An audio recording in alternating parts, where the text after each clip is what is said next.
완전하신 나의 주 의의 길로 날 인도하소서. 행하신 모든 일 주님의 영광 다 경배합니다. 예배합니다. 찬양합니다. 주님만 날 다스리소서. 예배합니다. 찬양합니다. 주님 홀로 높임 받으소서. 예배합니다. 예배합니다. 찬양합니다. 주님만 날 다스리소서. 예배합니다. 찬양합니다. 주님 홀로 높임 받으소서. 아멘. 제가 가끔씩 여러분에게 교회인과 그리스도인을 비교합니다. 교회인은 무엇입니까? 교회를 사용하여 자기의 유익을 구하는 자. 자기의 종교에는 그 중심 자리에는 하나님이 계신 것이 아니라 자기 자신이 그 보좌 위에 앉아 있는 사람. 그게 교회인입니다.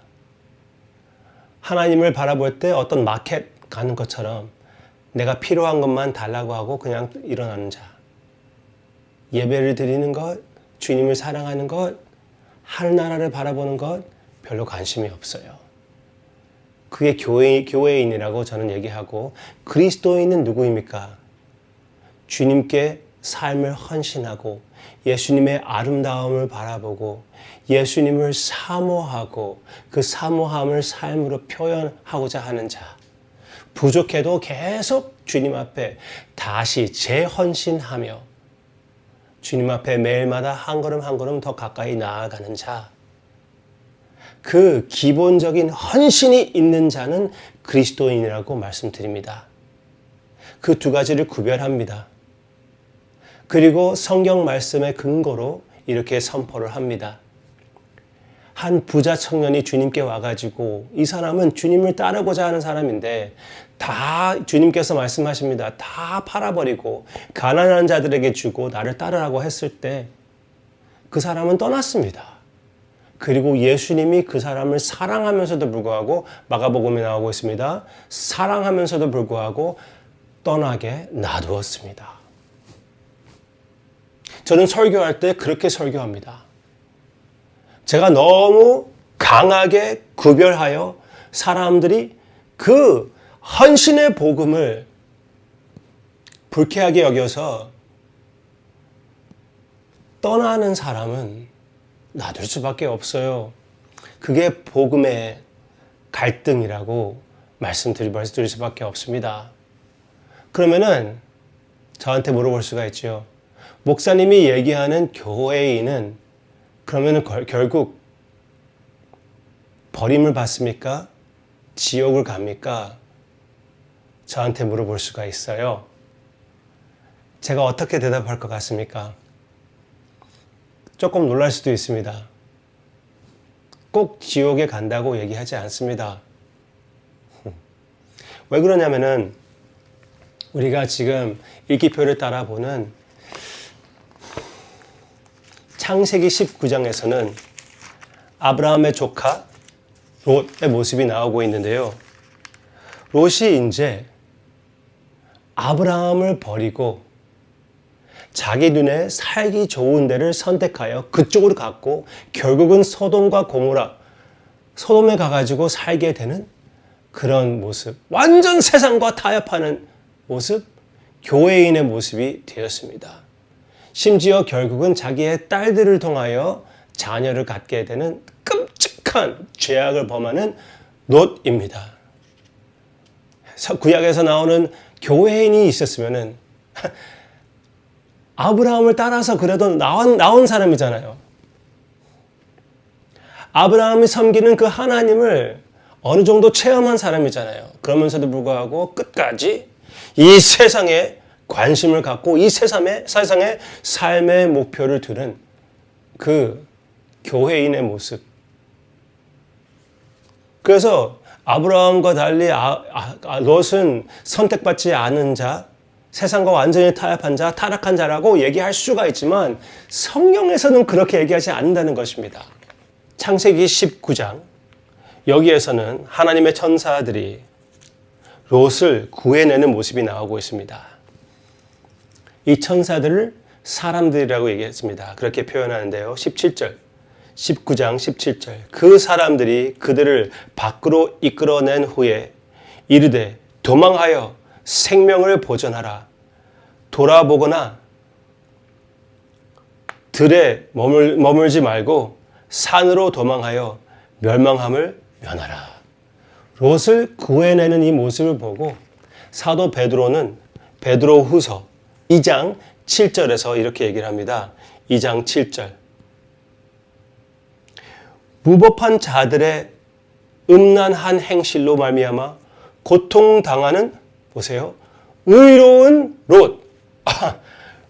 롯이 의로운 자라고 얘기하고 있습니다. 의로운 롯을 건지셨으니 이는 이 의인이 두 번째 롯이 의롭다고 얘기를 했죠. 이 의인이 그들 중에 거하며 날마다 저 불법한 행실을 보고 들으므로 그 의로운, 이제 세 번째 얘기했습니다. 의로운 심령이 상함이라. 네. 롯이 세상과 타협하여 소돔에서 살고 있었지만 너무나 마음의 심령이 괴로웠었다고 얘기를 하고 있습니다. 그리고 하나님께서 그 의로운 롯을 구해낸 것이라고 얘기해 주고 있어요.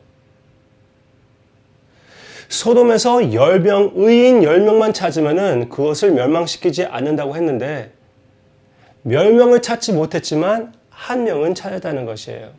그 한 명도 타협하지 않고 구해내 주시는, 그리고 그 한 명으로 인하여 가족을 구해내시고 또 그 평지에 있었던 조알이라는 그 성도 롯의 덕분에 멸망하지 않게 되는 하나님의 역사가 있었습니다. 그런 긍휼의 하나님이 우리 주님이십니다. 그래서 아무리 교회인의 모습이라고 해도 소망이 없는 것은 아닙니다. 제가 설교할 때는 강하게 설교를 해야 돼요. 예수님도 그렇게 설교했고 타협하지 않고 설교하는 것이 여러분에게 유익입니다. 그러나 하나님의 은혜는 이렇게 세상과 타협한 자들을 덮어주는 것이 영광스러운 은혜의 모습이라는 것입니다. 롯도 여러분과 저와 같이 은혜의 트로피라는 것이에요. 그렇다면 여러분이 믿음을 지키려고 할 때 나도 교회인의 모습이 아닌가? 너무나 세상과 타협하는 것이 아닌가? 너무나 하나님이 나의 삶의 중심이 아니라 내가 그 중심 자리를 차지하고 있는 것이 아닌가? 여러분의 심령이 상할 때 여기 베드로가 주는 그 위로를 보시기를 바랍니다. 9절입니다.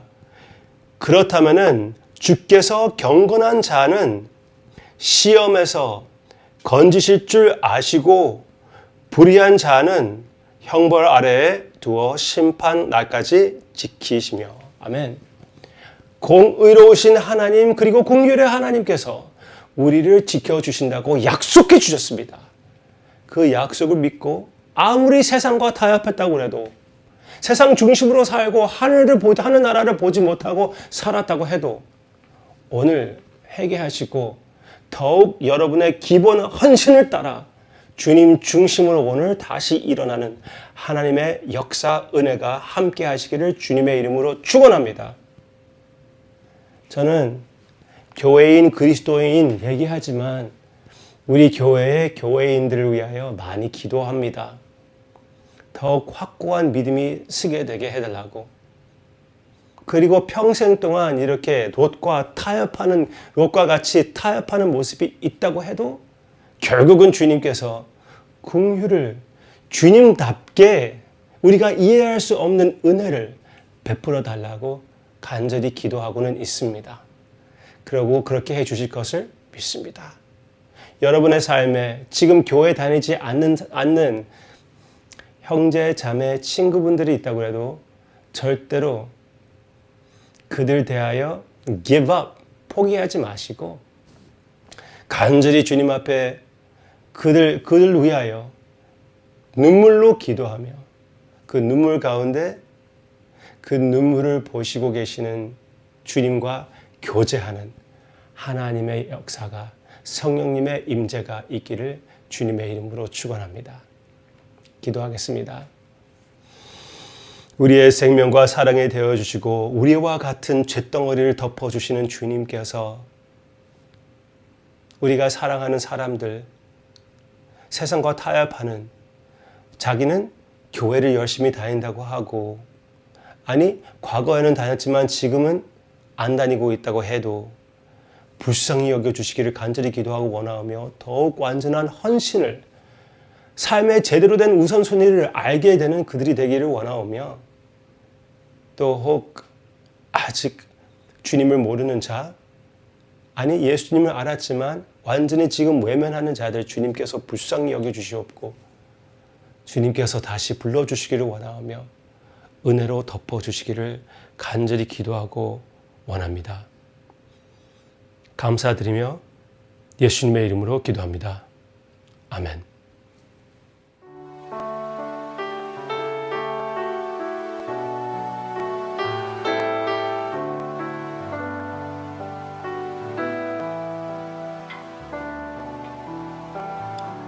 감사해요. 깨닫지 못했었는데 내가 얼마나 소중한 존재라는 걸 태초부터 지금까지 하나님의 사랑은 항상 날 향하고 있었다는 걸 고마워요. 그 사랑을 가르쳐준 당신께 주께서 허락하신 당신께 그리스도의 사랑으로 더욱 섬기며 이제 나도 세상에 전하리라. 당신은 사랑받기 위해 그리고 그 사랑 전하기 위해 주께서 택하시고 이 땅에 심으셨네. 또 하나의 열매를 바라시며 당신은 사랑받기 위해 그리고 그 사랑 전하기 위해 주께서 택하시고